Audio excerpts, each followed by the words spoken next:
Good morning. My name is Asani Charles, and I'd first like to thank Dr. Bledsoe for having me, and I'll be sharing 3 poems with you today. The first is called The Legend of the Maikut People.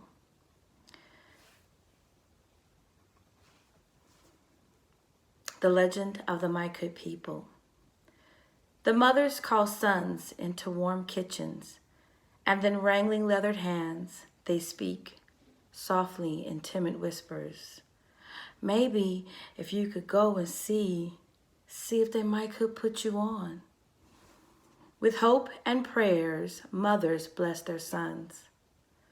The sons nod out of respect, both for mothers and notions, and then they smile slightly, not mimicking, not grunting, not challenging, but harvesting all their mother's dreams in sulky back pockets, empty like the fronts.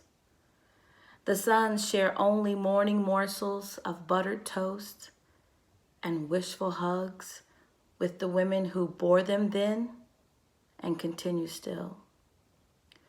And what of these mothers whose eyes scan laboriously about the papers and trades, whose ears avoid catty gossip, but remain glued to calls for hands, apprentices, and couriers, and all for the sake of carving a man out of a son? And what of those sons whose eyes see past scanning and land on larger blaring shingles?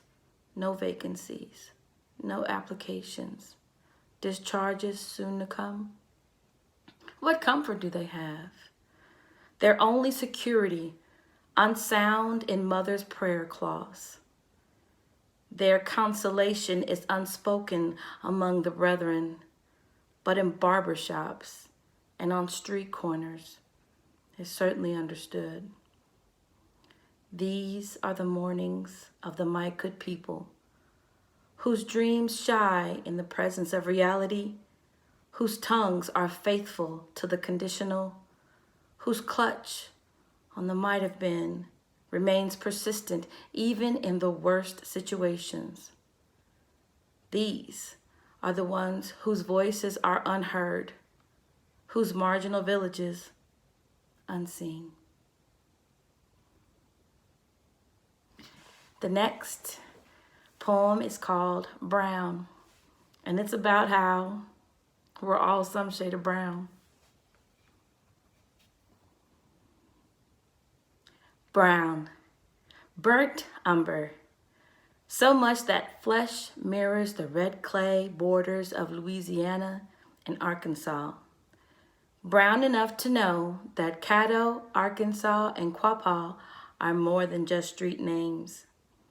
Tobacco bundles for Grandpa, smudging memories for political prisoners, Osceola and Wildcat, remembering Tishomingo battling the French. Copper, fallow winters and bronze summers.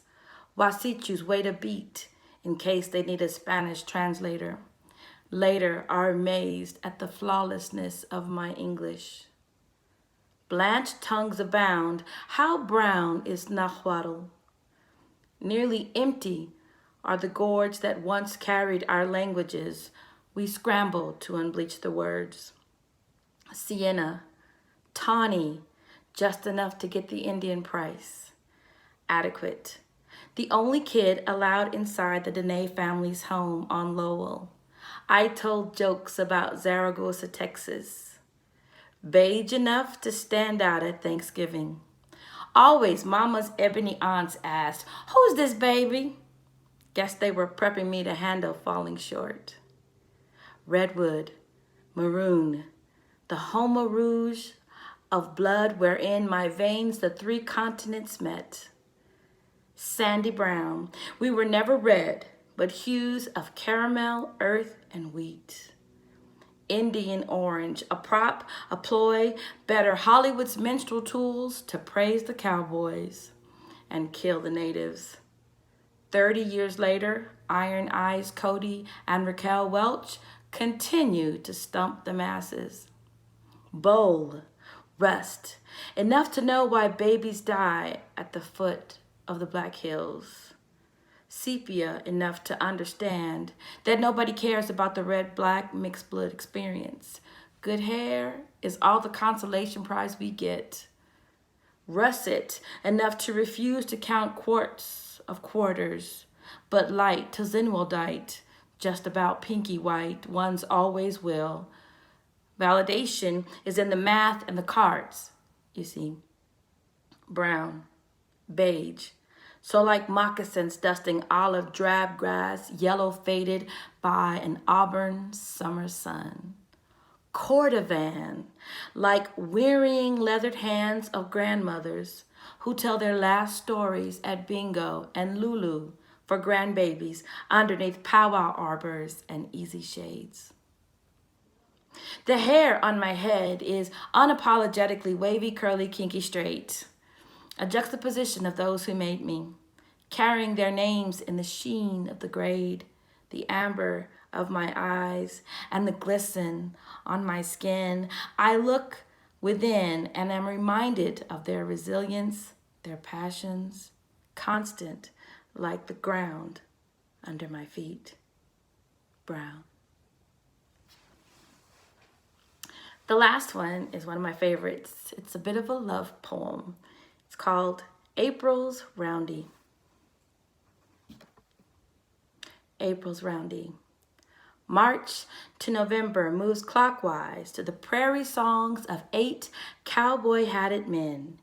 Dancers circle about in a kaleidoscope of hues, bells, and sparkly rhinestones. Among this concert of colors, one girl, wearing her grandma's simple jingle dress, closes her eyes on honor beats, dancing church as the 10 cones make medicine. She thinks no one sees her.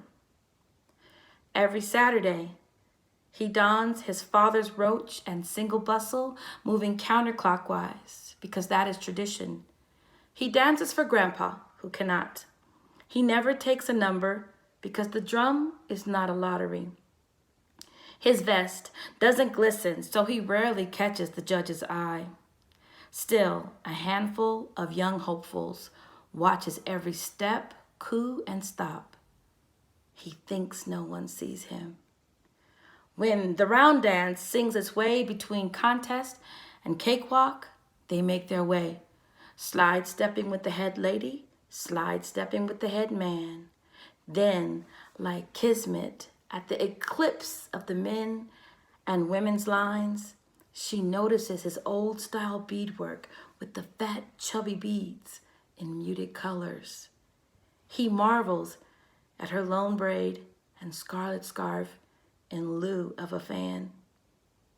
He wonders what her family name is. Thank you.